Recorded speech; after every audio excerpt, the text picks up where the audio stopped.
नमो वज्रायाणं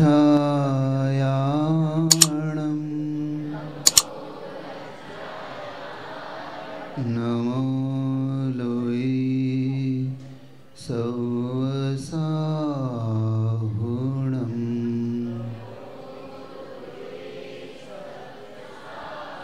ऐसो पंचनमो यारो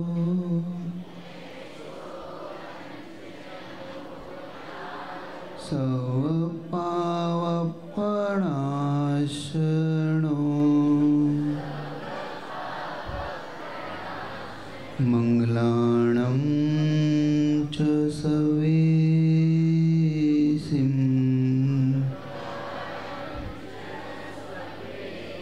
परमं हवै मंगलम्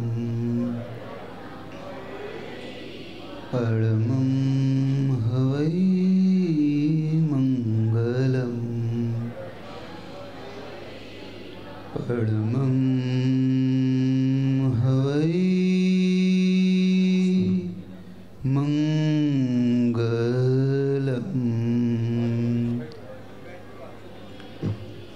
दुर्लभ गुरुमुख सेवचन दुर्लभ गुरु मुस्कान दुर्लभ गुरु आशीष है दुर्लभ गुरु से ज्ञान दुर्लभ से दुर्लभ रहा गुरु गरिमा गुणगान गुरु आज्ञा पूर्ण पले दुर्लभतम यह जान दुर्लभतम यह जान दुर्लभतम यह जान। देवादिदेव अतिशयकारी शांतिनाथ भगवान की प्रवर्तमान शासन नायक वर्धमान महावीर भगवान की वर्तमान के वर्धमान गुरुवर विद्यासागर जी महाराज की वीर सागर जी महाराज की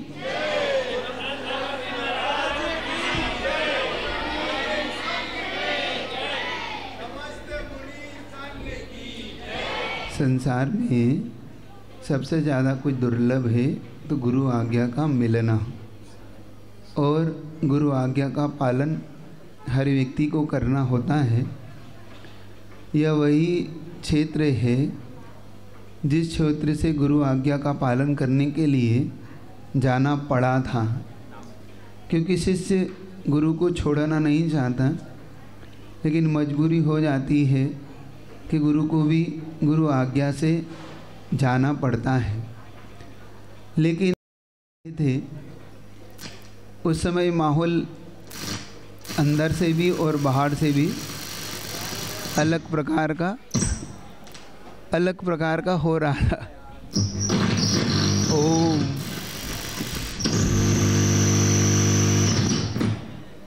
ओम क्या करें?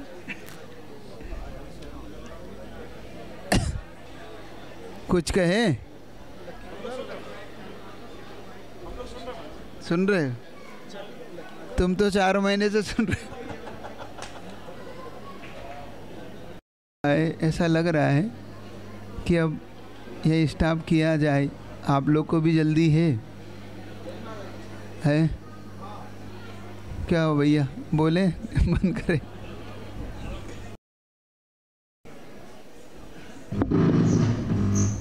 हम सबको याद रखना है कि कान से कम मन से ज़्यादा सुनना है ना। अपन आचार्य श्री की उसी पद्धति पे चलेंगे जिसमें आचार्य श्री जब ये माइक भले काम ना करे अपना, जैसे कि आचार्य श्री जब आचार्य विद्यासागर जी थे ब्रह्मचारी, तब ज्ञान सागर जी से मिले थे। तो आचार्य श्री कन्नड़ भाषी थे और ज्ञान सागर जी मारवाड़ी भाषी थे, वो तो राजस्थानी थे। अब दोनों के बीच में संवाद कैसा होता था, ना ये इनकी समझते थे ना वो उनकी समझते थे, ना ये कन्नड़ समझते थे ना वो मारवाड़ी समझते थे। अब ऐसे ही माइक की स्थिति और तुम्हारी मेरे बीच में है, न तुम मुझे सुन पा रहे हो न मैं तुम्हें समझ पा रहा हूँ। तो दोनों जो समझते थे वहीं बैठ जाओ, जो झाई है वहीं बैठो, वहीं बैठो, बैठो बैठो, आपको बुलवाएंगे, बैठ जाओ। बसा मराठी है, बसा बसा। कन्नड़ है, अपने को नहीं आता।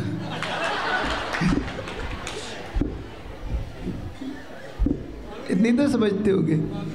तो आचार्य श्री की और गुरुदेव के बीच में जो दादा गुरु के बीच में जो संवाद होता था, उसी से आज काम चलाना है। अपने को माइक नहीं है तो अपने को ऐसे कैसे दो पंक्ति में बात रख रहा हूँ कि ज्ञान सागर जी और विद्याधर कैसे समझते थे एक दूसरे की बातों को। अधरों पर शब्दों से लिखकर मन के भेद ना खोलूं। देखो ज्ञान सागर जी कैसे सुनते थे और वो कैसे समझते थे विद्यासागर जी, विद्यासागर जी कैसे बोलते थे और ज्ञान सागर जी से समझते थे। अधरों पर शब्दों से लिखकर मन के भेद न खोलो, मैं आंखों से सुन सकता हूँ, तुम आंखों से बोलो। दोनों की आंखों आंखों में बात हो जाती थी। अब ऐसे ही तुम ये कमेटी अपने बीच में ना आए, अपन आंखों आंखों से समझ लें। क्योंकि अभी कमेटी शायद चातुर्मास 4-5 तो मैंने कर लिए थे आचार्य के साथ, यहाँ पे तीसरा आचार्य ने वो कर लिया, 4-5 पहले और हो चुके, फिर भी यहाँ का कुछ नहीं बदल रहा। माइक तक वो ही है। मैं तो देख के लगा था कि चतुर्थकालीन होगा।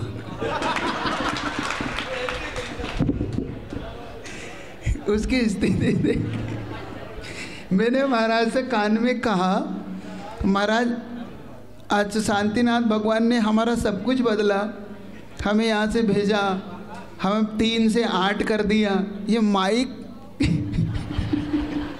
नहीं बदल पाए शांतिनाथ भगवान भी। फिर भी सुनिएगा, ये भगवान शांतिनाथ बड़े अतिशयकारी रहे, हमारे लिए तो रहे।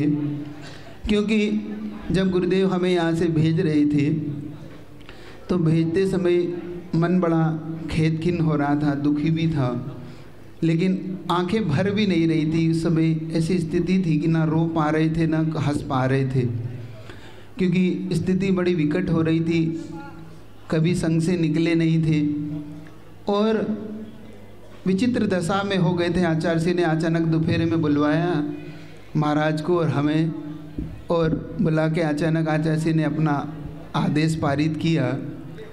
और आचार्य जी की आज्ञा उनका शिष्य कभी नहीं टालता। फिर भी गुरुदेव से एक शब्द कहा कि गुरुदेव आखिर कोई गलती है, हमसे कोई अपराध हुआ हो तो आप क्षमा प्रदान करें, लेकिन आपकी चरण छाया ना छोड़ाएं।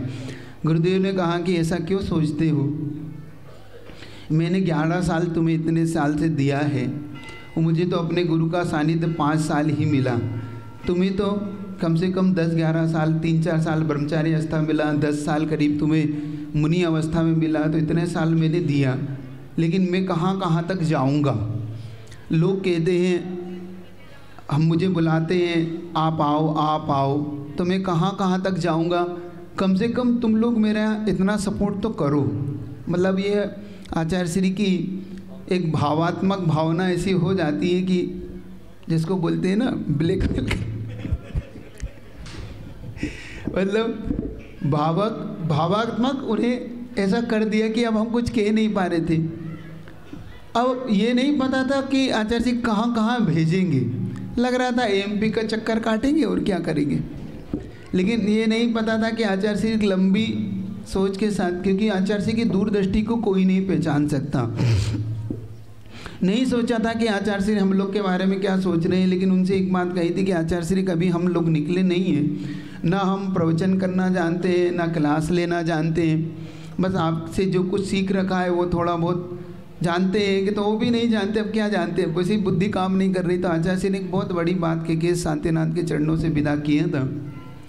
उन्होंने कहा था कि देखो, तुम कभी ये मत मानना कि मैं तुम्हारा साथ नहीं हूँ। उन्होंने एक बात हमेशा कही, तुम घबराते क्यों हो, तुम हर पल मुझे अपने साथ पाओगे, तुम बस मुझे याद करना, मैं तुम्हारा साथ पाऊंगा। कभी भी तुम्हें तकलीफ पड़े क्योंकि हमने कहा आचार्य श्री समाज के माहौल है, क्योंकि समाज अलग अलग भिन्न भिन्न प्रकार की होती है। अब समाज क्या करे, क्या नेचर है, हम थोड़ी जानते। तो आचार्य श्री कहते कब भी समस्या पड़े तो बस याद भर करना, मैं तुम्हारे साथ हमेशा पाऊँगा, तो भी मैं तुम्हारा तकलीफ आएगी नहीं, तुम बस जाओ शांति से, बस अपने धर्म ध्यान करना और कराते रहना। इतना आशीर्वाद लेके गए। वास्तव में पूज्य गुरुदेव ने जैसा आशीर्वाद दिया और जैसा आचार्य भगवान शांतिनाथ की छाया थी, क्योंकि जब उनकी चरणों में आए वापस गुरुदेव के दर्शन करके जब 3 बजे करीब यहाँ से निकले, आज 8 साल 8 महीने 5 दिन करीब होने आ रहे हैं और कुछ कुछ घंटे भी हैं, क्योंकि वो घंटे बड़े कीमती से बीते। लेकिन जैसा गुरुदेव के शब्द मुख से निकले, गुरुदेव वास्तव में अपनी उस वाक सिद्धि के लिए प्रसिद्ध हैं कि उनके मुख से जो निकलता है वो देवताओं को भी पूरा करना पड़ता है, ये बात सच है। उनके मुख से जो निकल जाए वो धरती पे कोई टाल नहीं सकता और वो सिद्ध होके रहता है। वास्तव में वैसा ही हुआ। जहाँ जहाँ आचार्य भगवान का आशीर्वाद रहा वहाँ वहाँ गए, वहाँ वहाँ उनकी आज्ञा से गई। तो वास्तव में जिस जिस जगहों पर धर्म का अभाव जैसा हो रहा है, हमें नहीं पता था कि आचार्य श्री हरियाणा भी भेज देंगे, जहाँ पर भी धर्म बहुत दुविधा में। आप लोग बहुत अच्छी जगह पे हो, इसलिए कह रहा हूँ कि आप लोग बहुत अच्छी जगह पे हो, जहाँ पर धर्म है, पूज्य गुरुदेव है, जहाँ पर देवसास गुरु का प्रभाव है, वहाँ पर उन्हें गुरु के लिए कैसे तरसते हैं वहाँ के लोग। जब वहाँ गए तब पता पड़ा कि हरियाणा है, दिल्ली है, पश्चिम यूपी है, वहाँ पर गुरु के लिए कितनी प्यास है, आचार्य श्री की चरण लेने के लिए कि वहाँ का कैसा व्यक्ति तरसता है। आप विश्वास नहीं करोगे कि वहाँ के लोगों को जब ये भी पता पड़ गया कि उनके गुरु का शिष्य मतलब आचार्य भगवान का शिष्य भी, जैसे हम लोग पहुँचे तो वहाँ जैसे उन्हें पता पड़ा कि गुरुदेव के शिष्य भी आए हैं, तो उन्होंने गुरुदेव जैसा ही वहाँ पर बहुमान किया शिष्यों का भी। मतलब शिष्यों के बहुमान में भी वो अपने आप को बिछाने को तैयार है। तो मैं ऐसा मानता हूँ कि अगर आचार्य भगवान वहाँ पहुँच जाए तो तुम सबकी भक्ति फीकी पड़ जाएगी। ये बात याद रखना, तुम्हारी भक्ति को फीका कर देंगे वो लोग। इतना गुरु जी के लिए ललाई थे। तुम समझो कि तुम्हें कितनी बड़ी निधि मिल रखी है। इसकी कीमत करना, गुरु आज्ञा की पालन करना, ये बहुत बड़ी बात होती है। फिर कभी आचार्य भगवान के अब परसों अपने लिए आचार्य भगवान का जो 50वां आचार्य पदारोहण दिवस आ रहा है। ये आचार्य पदारोहण दिवस नहीं है, ये गुरु उपकार दिवस है, जो आचार्य ज्ञान सागर जी महाराज की एक बहुत बड़ी जिम्मेदारी आचार्य भगवान ने निभाई है। वो एक गुरु के प्रति जो कर्तव्य था वो अपन मनाएंगे। आप लोग आओगे कि नहीं आओगे पहले बता दो है, क्योंकि महाराज ने बड़े जोर से कहा भी, धवल सागर जी ने, कि निरापक श्रवण नागपुर के, और नागपुर के लोग गायब हैं तो उन्हें सोचना है, जरा पहुंचा देना खबर नागपुर तक, क्योंकि नागपुर के बाहर से भी बाईपास जाता है। ज़रूरी नहीं हमें नागपुर जाएं, नागपुर वालों को बुलाने के लिए भी बहुत कुछ करना होगा, ध्यान रखो। समझ रहे हो कि नहीं? ना कह देना ये रिकॉर्डिंग भेज देना, नहीं हो तो फिर से बोल दे रहा हूँ रिकॉर्ड कर लो हैं अच्छे से, क्योंकि तुम हमारे महाराज को कीमत नहीं समझ रहे हो क्या? जिनकी कीमत आचार्य से समझ रहे हो उनको तुम नहीं समझ रहे हो, लगता है मुझे ऐसा लग रहा है। तो समझना जरा था, थोड़ा सा हिला देना नागपुर को तो जरा नाक बच जाएगी नागपुर वालों समझ रहे हो? हाँ, तो इतना ही कहना चाह रहा हूँ बच्चों से कि आचार्य जी की दूरदृष्टि की एक ऐसी कृति, चैतन्य कृति ने एक ऐसी अपन सबको कृति दी है आचार्य भगवान ने। और आप बच्चे लोग सारे एमपी से रहे, मुझे एमपी के महाराष्ट्र 50-50, हाँ कुछ कर्नाटक के है, कुछ महाराष्ट्र के हैं, कुछ मध्य प्रदेश के। बहुत अच्छा है कि आप लोग एक बात याद रखो, आचार्य श्री की ये कृपा आप पर हुई है, क्योंकि आचार्य श्री की दूरदृष्टि का ये परिणाम है जो आचार्य भगवान की प्रतिभा स्थली आज अपन सबको देखने को मिल रही है। और एक एक नहीं 5-5 प्रतिभा स्थली आचार्य भगवान ने दी है।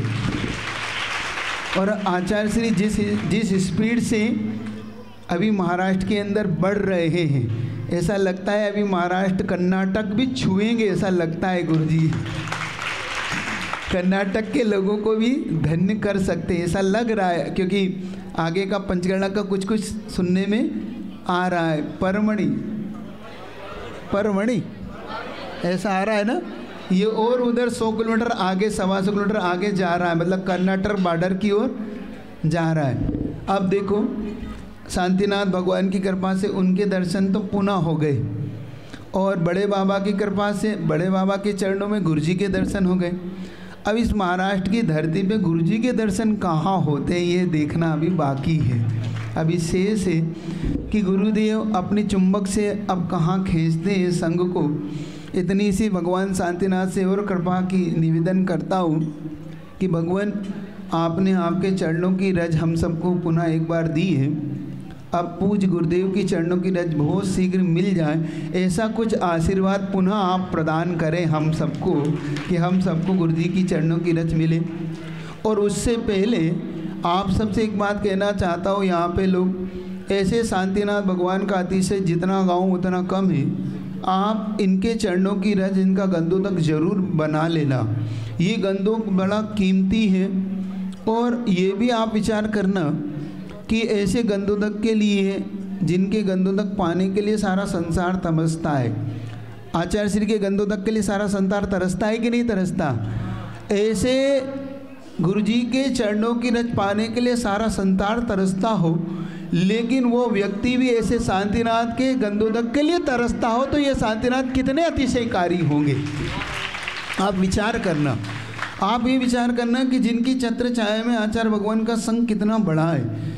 तो ऐसे शांतिनाथ भगवान का आज महामस्तिष्क और गंदोदक और अभिषेक करना है, और वो भी ऐसे महाराज के सानिध्य में। आप लोग विचार करना, जो निर्यापक बनने के बाद पहली बार आपके इस एरिए में आए हैं भगवान शांतिनाथ के, जिनके चरणों से जुड़े, जिनके चरणों में जिन्होंने व्रत लिया, जिनके चरणों से यहाँ पर चातुर्मास हुए, है ना।